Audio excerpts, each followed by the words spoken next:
ഉം? ഉം? ആരായിരിക്കും?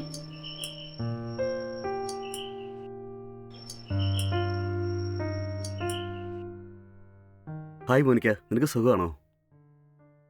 അല്ല, നിങ്ങളാരാ? എന്റെ പേര് നിങ്ങൾക്ക് എങ്ങനെ അറിയാം?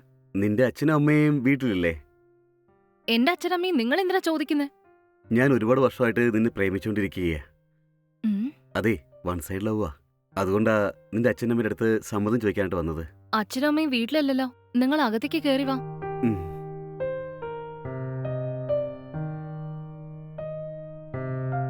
നീ ഇങ്ങോട്ട് വന്നിരിക്കേ. ഉം. എന്താ കാര്യം, പറഞ്ഞോളൂ. ഞാൻ ഒരുപാട് വർഷമായിട്ട് നിന്റെ പുറകെ ഫോളോ ചെയ്തുകൊണ്ടിരിക്കുക. നീ ഞങ്ങളുടെ റോഡിൽ കൂടി അനിത്യമായിട്ട് എപ്പോഴും പുറത്തു പോകാറില്ലേ? അപ്പോഴൊക്കെ ഞാൻ നിന്നെ നോക്കിക്കൊണ്ടിരിക്കും. ശരിക്കും പറഞ്ഞാൽ എനിക്ക് നിന്നെ ഒരുപാട് ഇഷ്ടമാണ്.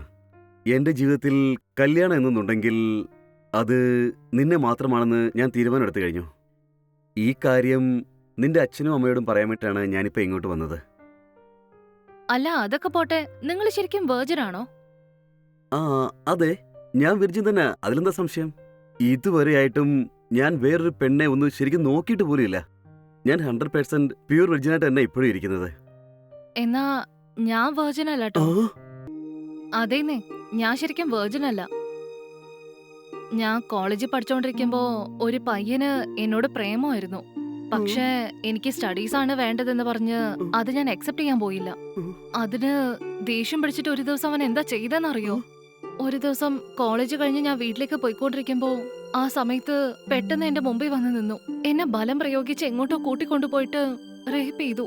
എന്താ പറഞ്ഞേ? എന്നിട്ട് അവന്റെ പേരിൽ ഞാൻ പോലീസ് കംപ്ലൈന്റും ചെയ്തിരുന്നതാ. അത് വലിയ കേസായി, അവന് ശിക്ഷയും കിട്ടിയിട്ടുണ്ടായിരുന്നു. അത് നടന്നതിന് ശേഷം ഞാൻ മെന്റലി ഡിപ്രസ്ഡ് ആയിരുന്നു. അതിനുശേഷം ഏതൊരാണിനെ കാണുമ്പോഴും എനിക്ക് ആ ഓർമ്മ മാത്രമാ വരുന്നത്. അതുകൊണ്ട് തന്നെയാ എന്റെ ജീവിതത്തില് ഒരു കല്യാണം വേണ്ടെന്ന് വെച്ചത്. നിങ്ങളെപ്പോലെ ഒരുപാട് പേര് എന്നോട് വന്നിട്ട് ഇഷ്ടമാണെന്ന് പറഞ്ഞിട്ടുണ്ട്. ഞാൻ ഈ കാര്യത്തെക്കുറിച്ച് അവരോട് പറഞ്ഞപ്പോഴൊക്കെ അവര് പോവുകയാണ് ചെയ്തത്. അവരൊക്കെ അങ്ങനെ ചെയ്തോട്ടെ, പക്ഷേ ഞാൻ അവരെ പോലത്തെ ഒരാളല്ല. ഞാൻ നിങ്ങളെ ജീവന്റെ ജീവനായിട്ട് സ്നേഹിക്കുന്നു. ഞാൻ സ്നേഹിക്കുന്നത് നിന്റെ ഈ ശരീരത്തെ അല്ല, നിന്റെ മനസ്സിനെ മാത്രമാണ്. അതുകൊണ്ട് എനിക്ക് നിന്റെ പാസ്റ്റിന്റെ കാര്യത്തിൽ യാതൊരുവിധ ടെൻഷനും ഇല്ല. ഞാനൊരു കല്യാണം കഴിക്കുകയാണെങ്കിൽ അത് നിന്നെ മാത്രമായിരിക്കും. അത് നടന്നില്ലെങ്കിൽ പിന്നെ ഞാൻ കല്യാണം കഴിക്കുകയില്ല. ഇനി നിന്റെ തീരുമാനം എന്താണെന്ന് പറയേ. ഓക്കെ, എന്നാ നിങ്ങൾ പോയിട്ട് ഒരു 6 മാസം കഴിഞ്ഞു വരുമോ? അപ്പോഴും നിങ്ങൾക്ക് എന്നോട് ഇതേപോലെ ഇഷ്ടമുണ്ടെങ്കിൽ തീർച്ചയായും ഞാൻ നിങ്ങളെ തന്നെ കല്യാണം കഴിക്കും. ഓക്കെ, എനിക്കിത് കേട്ടാ മതി. ഞാൻ 6 മാസം കഴിഞ്ഞ് എന്റെ ഫാമിലിയും കൂട്ടി വന്ന് നിന്നെ മഹാറാണിയെ പോലെ കല്യാണം കഴിച്ച് കൂട്ടിക്കൊണ്ടു പോകും. എന്നാ ഞാൻ ഇറങ്ങട്ടെ.